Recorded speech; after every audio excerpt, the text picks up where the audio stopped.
पहाड़ों में मूसलाधार बारिश और उस मूसलाधार बारिश के साथ साथ कहर बरपाती प्रकृति, जहां एक तरफ पहाड़ों में जमकर पानी बरस रहा है, मेघ बरस रहे हैं, पहाड़ दरकते हुए दिखाई दे रहे हैं, सैलाब के साथ सब कुछ बहता हुआ दिखाई दे रहा है।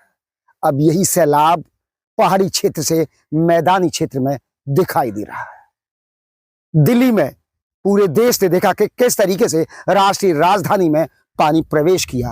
अब वही कालिंदी, ताज नगरी, मोहब्बत की नगरी आगरा में भी अपना विशाल रूप दिखाती नजर आ रही है। हथनी कुंड के पानी छोड़े जाने के बाद मथुरा से बहती हुई निकलती हुई कालिंदी अब आगरा में अपना प्रलय रूप दिखा रही है।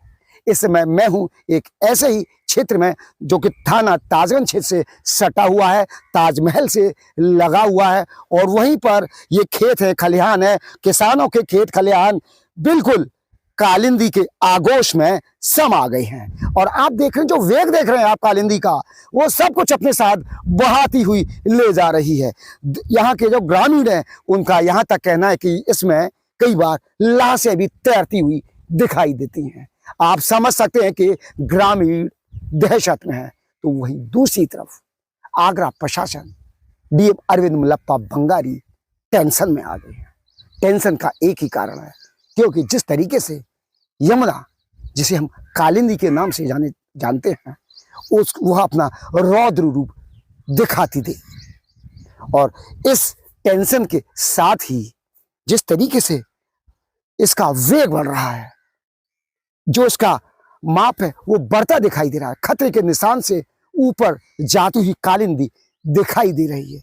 वैसे वैसे आगरा प्रशासन की मुसीबतें बढ़ती दिखाई दे रही है। डीएम अरविंद मल्लप्पा बंगारी ने एसडीआरएफ और एनडीआरएफ को अलर्ट मोड पर रखा है, जिससे किसी भी आपात स्थिति में अगर किसी को सहायता चाहिए तो उनको तत्काल सहायता मुहैया कराई जा सके। यही नहीं, जो तलहटी क्षेत्र है, जो यमुना से सटे हुए क्षेत्र है, उनको भी अलर्ट कर दिया गया है, चेतावनी जारी कर दी गई है। संबंधित विभागों को भी 24 घंटे तैनात किया गया है, अलर्ट मोड पर रखा गया है। कई चौकियां स्थापित कर दी गई हैं। आगरा जनपद में जैसे ही प्रवेश करती है कालिंदी, वहां से लेकर जहां तक आगरा की सीमा लगती है, वहां तक पूरे जनपद को अलर्ट मोड पर रखा गया है। डीएम अरविंद मल्लप्पा बंगारी खुद जगह जगह जाते हुए निरीक्षण करते हुए दिखाई देते हैं। लेकिन जिस तरीके से विशाल और रौद्र रूप कालिंदी इस समय दिखा रही है, वह कहीं ना कहीं चेतावनी दे रही है। चेतावनी यह है कि जिस तरीके से हम लोग पहाड़ों में जाकर उसके प्रकृति के साथ खिलवाड़ कर रहे हैं, जंगलों का सफाया कर रहे हैं, मकान बना रहे हैं, होटल बना रहे हैं, इंडस्ट्रीज खड़ी कर रहे हैं, वो कहीं ना कहीं एक संकेत है। अभी भी मान जाए, सुधर जाए, प्रकृति के साथ खिलवाड़ न करें, अन्यथा इसी तरीके से प्रकृति मेघ बरसाती रहेगी, बारिश होती रहेगी, पहाड़ों के सैलाब आते रहेंगे। और जिस तरीके से उत्तराखंड में बीते दिनों सैलाब आया, हिमाचल में सैलाब आया, वो सैलाब आते रहेंगे, लोग कालुकलवित होते रहेंगे।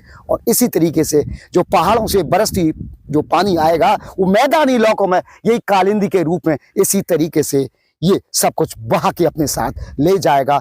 और पहाड़ी क्षेत्र के साथ साथ मैदानी क्षेत्र में बसने वाले किसान हो, चाहे आम नागरिक हो या ग्रामीण हो, देखो फसल चौपट हो चुकी है। ये फसल बता रही है कि बर्बाद हो चुकी है।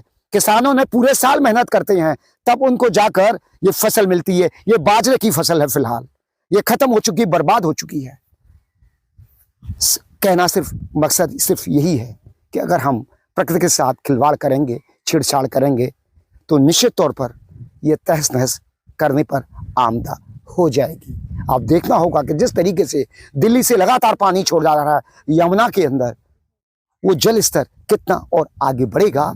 और आगरा प्रशासन, उत्तर प्रदेश सरकार लोगों को बचाने के लिए, राहत देने के लिए और क्या क्या उपाय करती है, यह आने वाला वक्त बताएगा। फिलहाल आज के लिए इतना ही। अपने साथी सत्येंद्र के साथ प्रदीप रावत, आगरा।